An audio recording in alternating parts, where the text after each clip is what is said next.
sejarah perjuangan Nabi Muhammad SAW periode Mekah. Sebelumnya udah pada tahu belum?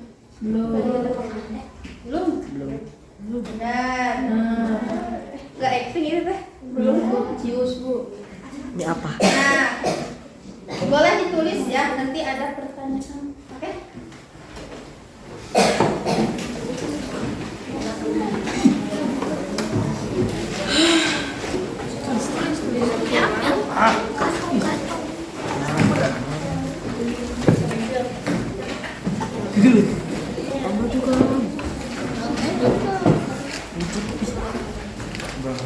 Sudah? Siap?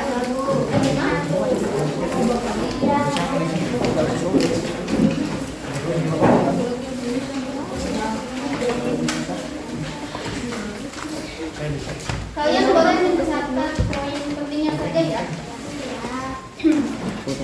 Nah, mana ini? Jadi sejarah perjuangan Nabi Muhammad SAW periode Mekah itu adalah fondasi awal bagaimana agama Islam mulai disebarkan. Nah, sebelum masuk ke materi inti, sebelumnya sudah tahu belum masyarakat Arab sebelum ada Islam? Sebelum Nabi Muhammad berdakwah.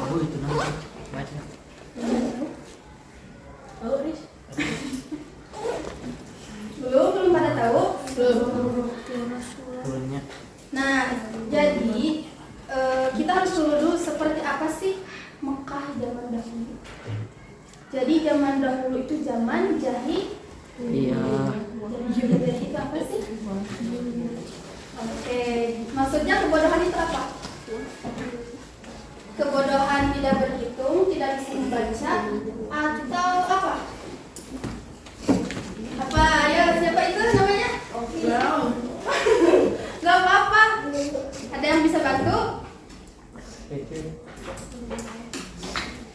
Kenapa ini serius banget ya belajarnya? Nah, jadi zaman itu disebut zaman jahiliyah atau zaman kebodohan. Bukan berarti bodoh tidak pintar ya. Mereka itu pintar, cuman bodoh itu sesat. Mereka tidak mengenal Allah, mereka menyembah apa? Berhala. Ada yang tahu apa aja nama berhalanya? Benar. Barisan ini? Enggak? Pernah dengar gak nama-nama berhala itu? Coba ditulis nama berhala zaman dahulu. Lata. Sudah? Lata, Uzza, Manat dan Hubal. Apa? Lata, Uzza, Manat dan Hubal. Hubal.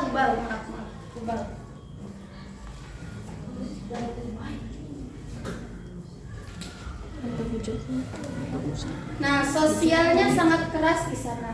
Jadi zaman dahulu itu bayi perempuan itu dibunuh karena dianggap aib.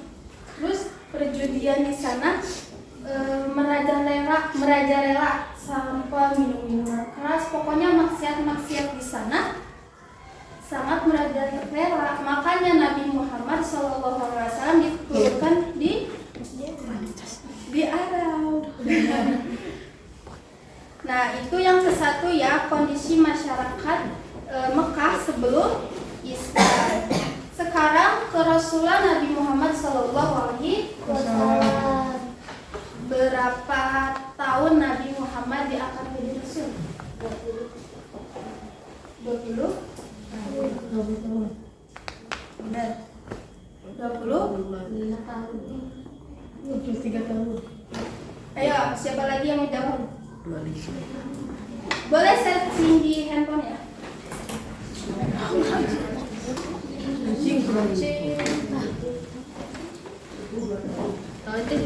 Nah, Nabi diangkat jadi rasul berapa tahun?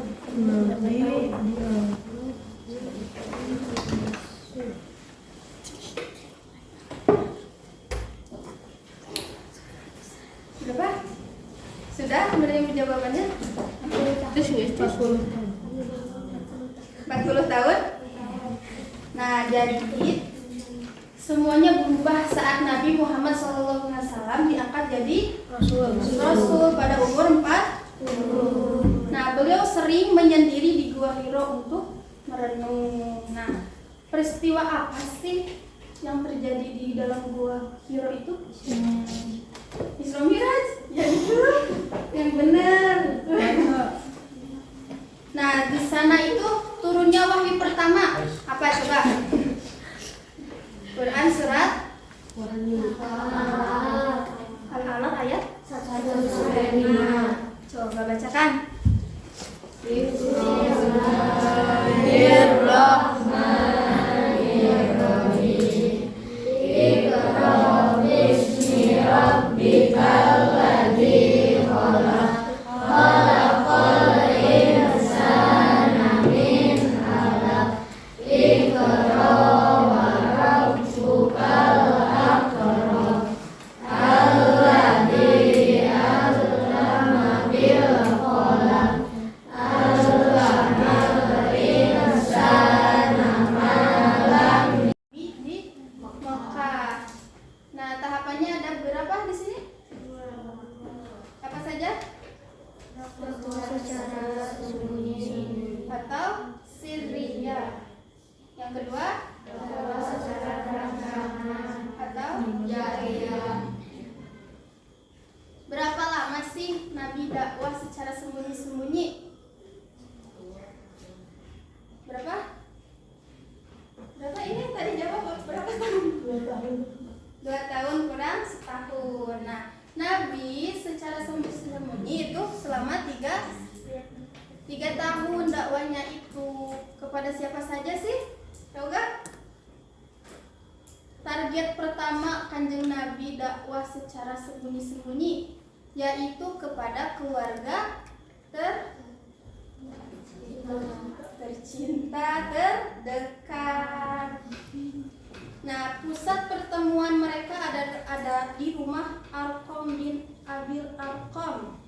Coba. Nah, munculnya kelompok pertama yang masuk Islam yang disebut As-Sabiqul Awwalun. Siapa saja sih As-Sabiqul Awwalun? Ada yang tahu? Yang pertama ada Siti Khadijah. Siapa Siti Khadijah? Istri siapa? Nabi siapa? Nabi Muhammad Sallallahu Alaihi Wasallam. Terus ada Abu Bakar, dan Ali bin Abi Thalib, ada Zain bin Harisa. Kenapa itu cuaca? Nanti sholat di mana? Nanti sholat di mana? Kan harus bersih ya. Terus ada Utsman bin Affan. Terus yang kedua ada dakwah secara terang-terangan atau jahriyah. Nah, dimulai setelah turunnya perintah Allah dalam surat Al-Hijr ayat 94. Nah, Nabi mulai berdiri di atas bukit Safa untuk menyuruh penduduk Quraisy. Nah, disinilah tantangan Nabi Muhammad Sallallahu Alaihi Wasallam. Jadi Nabi Muhammad itu pas berdakwah secara terang-terangan itu godaannya sangat besar ya.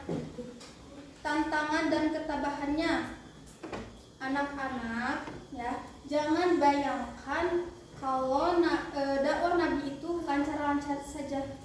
Nabi itu dan para sahabat mengalami tekanan yang sangat luar biasa. Seperti apa?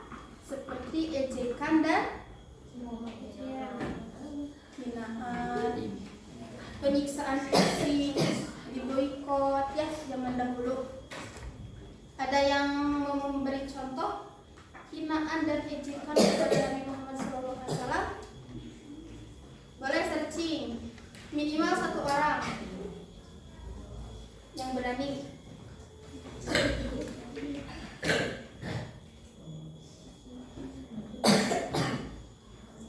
Contoh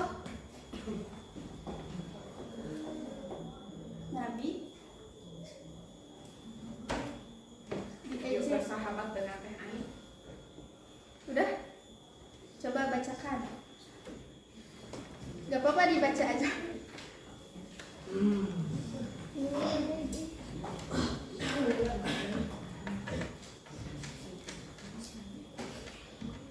Sudah? Tuduhan dan julukan buruk. Nah, seperti apa? Menuduh Nabi Muhammad SAW kehilangan akal sehat karena membawa ajaran yang asing bagi tradisi nenek moyang mereka. Nah, seperti yang dibacakan siapa? Namanya? Epi. Dijuluki dengan kehilangan akal. Ada yang menyebutnya orang gila, tukang sihir. Nah, itu teh godaan Kanjeng Nabi Muhammad SAW pada dakwah secara terang. Terus ada penyiksaan fisik seperti sahabat seperti Bilal bin Rabah itu ya, yang suara adzannya merdu, tahu? Pernah mendengar ya? Terus ada di boikot waktu dulu itu selama 3 tahun. Jadi kaum muslimin dikucilkan secara ekonomi dan sosial.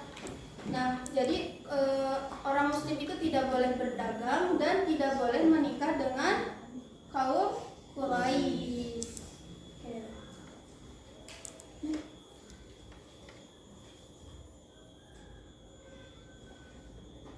Kesimpulan saja. Langsung saja kesimpulan. Jadi dakwah periode Mekah itu mengajarkan kita tentang ketauhidan atau memurnikan ibadah hanya kepada Allah dan ketabaan dalam memegang teguh keyakinan meskipun dalam situasi sulit. Oke, mungkin cukup sekian ya. Semoga ada manfaatnya sedikit pun juga, mudah-mudahan berkesan ya buat kalian. Sudah ada tulisannya, catatannya? Sudah. Sekarang Ibu mau mengetes kalian tadi benar-benar menulis tidak?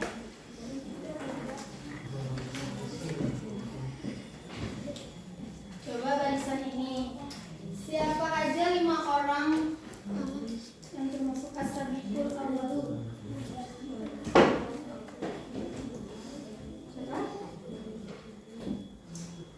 Ayo, Nabi dakwah Nabi. Kamu beres. Oke, sembunyi-sembunyi 3 tahun. Dan barisan ini wahyu pertama surat apa yang diteruskan Ibu Hiro? Berapa ayat?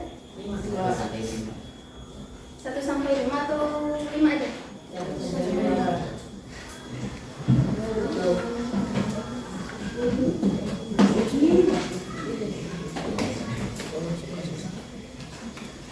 Dakwah secara terang-terangan itu diturunkan ayat berapa?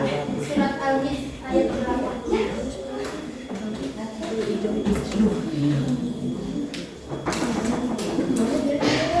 Surat Al-Hijr ayat berapa? Boleh saya searching ya. Sekarang banyak